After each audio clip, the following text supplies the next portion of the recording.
learning new information in the federal case over former President Donald Trump's handling of classified documents. A Mar-a-Lago IT worker has struck a cooperation agreement with the special counsel's office and agreed to testify. In exchange, he will not be prosecuted. CNN's Sarah Murray has been following every step of this case. Sarah, people are fascinated by the idea of flipping witnesses.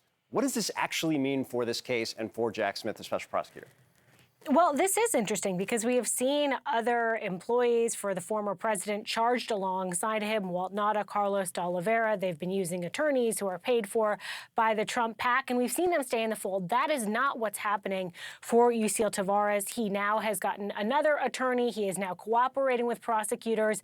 Basically, he was threatened with the potential charges and agreed to change his tune. Again, this is someone who was talking to other employees about the surveillance footage at Mar-a-Lago. Prosecutors say that there was an effort to try to destroy that footage. And I want to go back to some of the indictment that really lays out the conversations. And here, Yuscil Taveras is referred to as Trump employee number 4. He's in a conversation with Carlos de Oliveira, the property manager. It says de Oliveira told Trump employee 4 that the boss, presumably Trump, wanted the server deleted. Trump employee 4 responded that he would not know how to do that and that he did not believe he would have the rights to do that. Trump employee 4 told de Oliveira that de Oliveira would have to reach out to another employee who is a supervisor of security for Trump's business organization. De Oliveira then insisted to Trump employee 4 that the boss wanted the server deleted and asked, "What are we going to do?" So even in this indictment, you see the sort of reticence of Yuscil Taveras to go along with this plot to try to destroy this surveillance footage. And now he is officially someone who is cooperating with prosecutors, again, to avoid charges in this case, Phil. Yeah, it was clearly something the prosecutors, I think, had been looking for. Now they have it. Sarah Murray, great reporting as always. Thank you.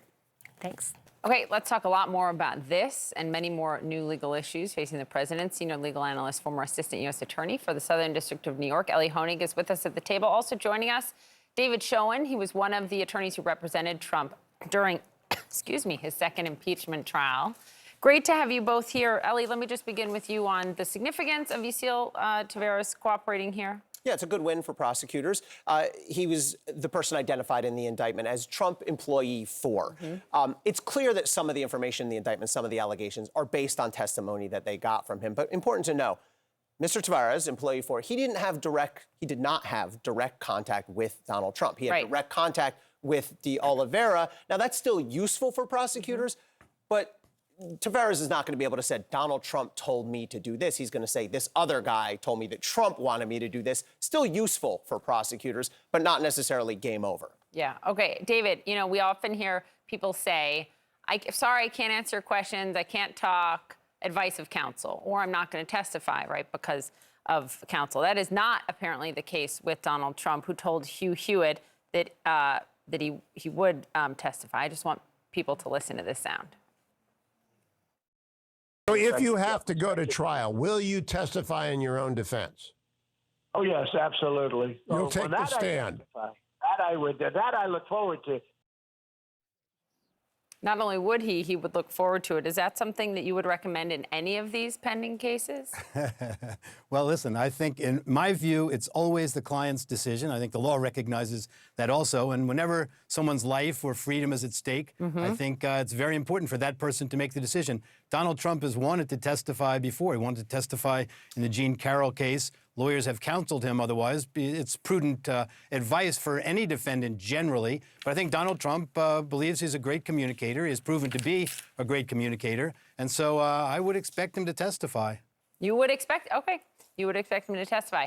I really want to get into now what I am fascinated by, and that is this argument over the 14th Amendment and whether it means that former President Trump is disqualified from even being on the ballot in states to run for president. The Secretary of State of Georgia, Brad Raffensperger, wrote a really interesting and compelling op-ed in the Wall Street Journal about this. The headline is, "I can't keep Trump off the ballot." And David, he went into his legal rationale and reasoning why. The best line, by the way, is at the end, where he quotes country music singer Luke Bryan, fellow Georgian, who says, quote, "Most people are good."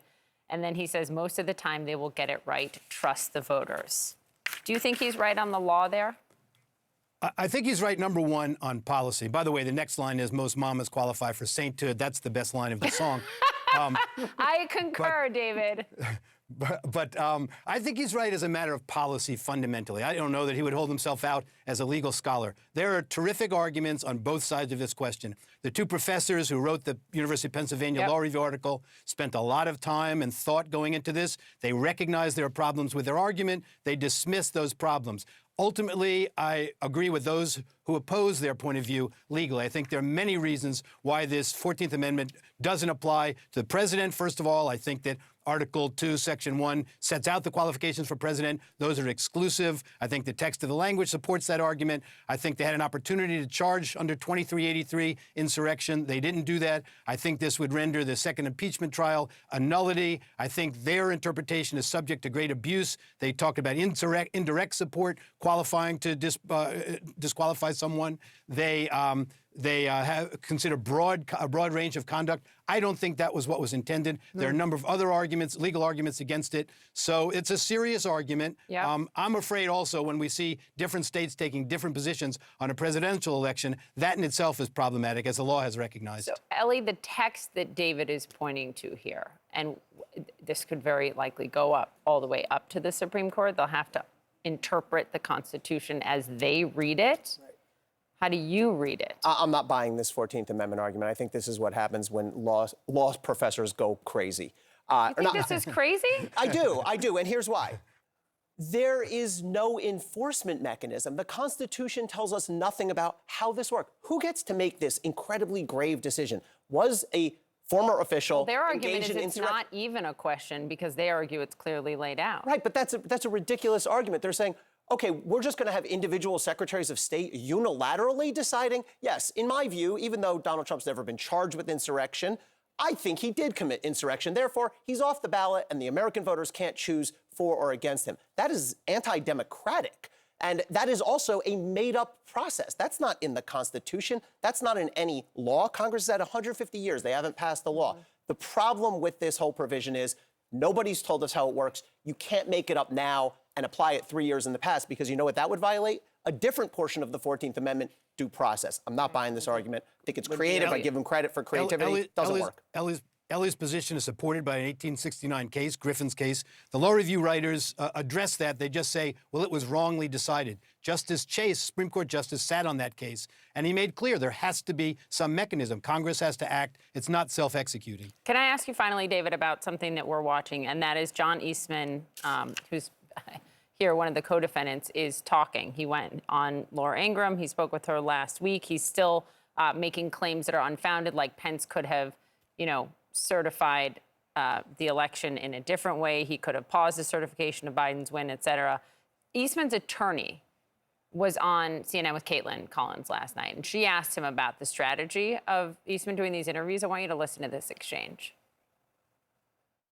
Are you worried that those comments could be used by prosecutors against your client? Have you advised him not to speak publicly?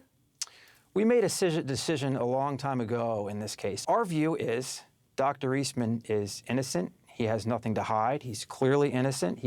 And we've made the decision, that risky though it certainly may be, to be as open as we can with journalists such as yourself and with anyone who wants to talk to us. For the most part, we're happy to talk to them.